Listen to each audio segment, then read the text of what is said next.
Every Alfa Romeo in living memory is launched by the press with headlines like Alfa's last chance or is this the car to save Alfa? And that's because by the 1990s it wasn't enough to sell a car that was pretty and characterful but that fell to pieces and didn't start in the morning. Alfa had to buck their ideas up. The 145 was the first car of Alfa's modern era, but could the Italians compete in the cutthroat family hatchback world? Well, we've borrowed this 145 Cloverleaf from Matt of the Furious Driving YouTube channel to find out.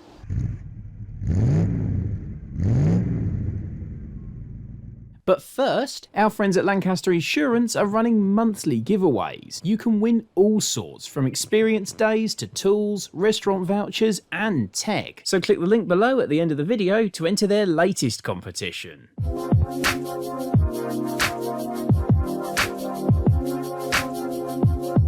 For most people, Alfa's peak was in the 70s and the early 80s, when they were making cars like the Spider, the Sud, the 75. Stylish, charismatic firecrackers that were just a little bit different to the norm.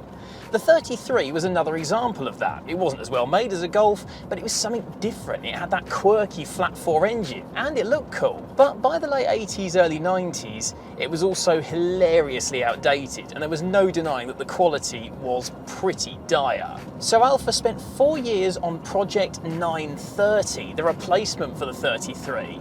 And at the 1994 Turin Motor Show, we got the fruits of their labours, the new 145.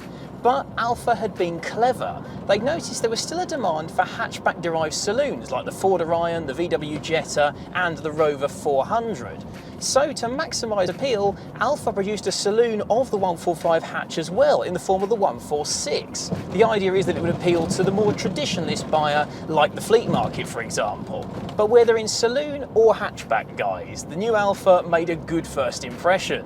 It was designed by Chris Bangle, who'd later go on to style some slightly divisive BMWs, and he was then helped out by Walter de Silva to turn his 5-door hatchback design into this 3-door for the 145. And initially at least, it's not that exciting, it's just a boxy bread van shape. But study the details, and actually this is a very stylish and very attractive car. That owl's nose front end, those squinting headlights, those lovely sculpted lines in the body, and this rather nice kinked down design to the front windows. And that chic design continued to the interior, where the 145's party piece was this swept away dashboard, and on higher spec models like this Cloverleaf, some fantastically soft Momo leather that looks the part and definitely feels the part. So the new Alfa then was chic and modern inside and out, but unfortunately the engine wasn't.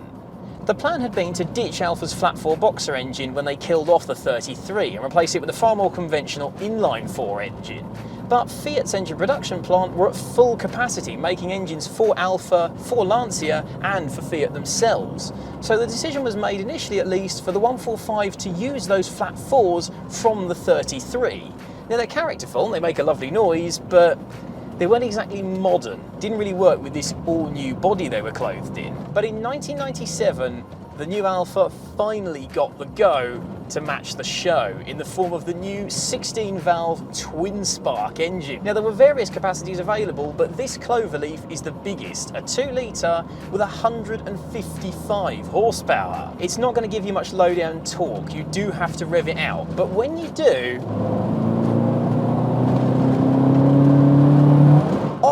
it is glorious. This car's got a stainless back box on it, but is otherwise totally standard in the exhaust department, and it just sings.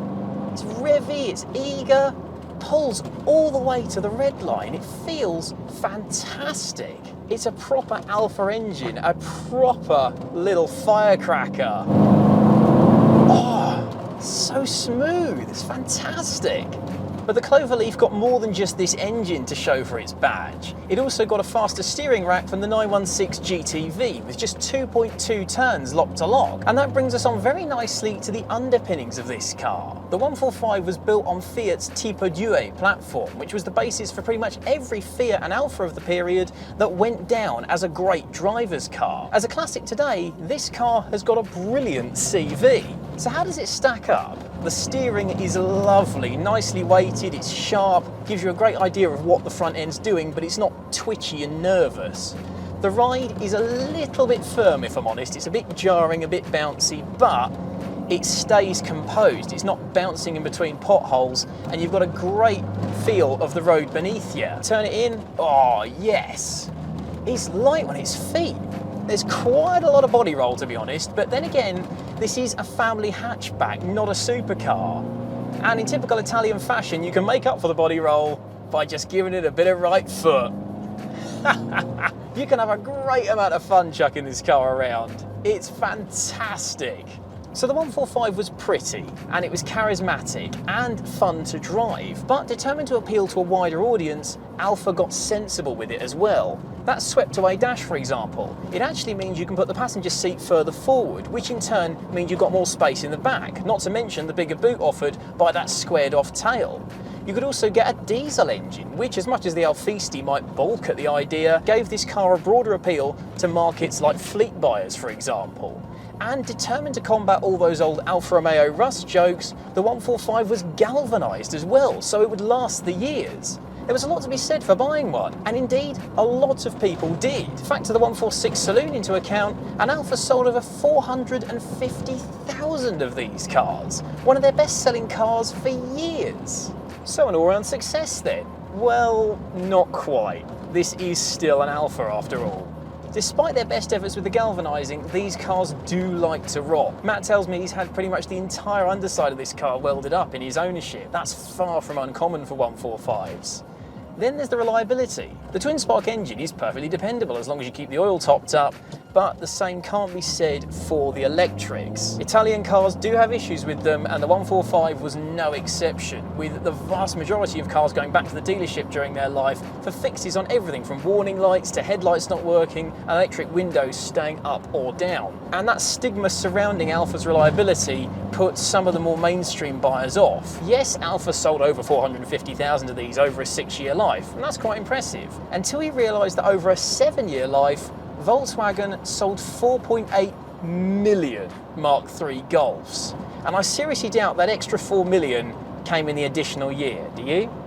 But don't look at those minor snagging points and think that the 145 was your typical Alfa missed opportunity. Fact is, it did sell in really decent numbers. It put Alfa back on the map as a genuine choice. What's more, it springboarded Alfa into their modern era, where they made cars like the 147. So when you look at it like that, the 145 kind of did save Alfa. And these days, as a modern classic that's rare, charming, fun to drive, and something a little bit different, it's an Alfa worth saving.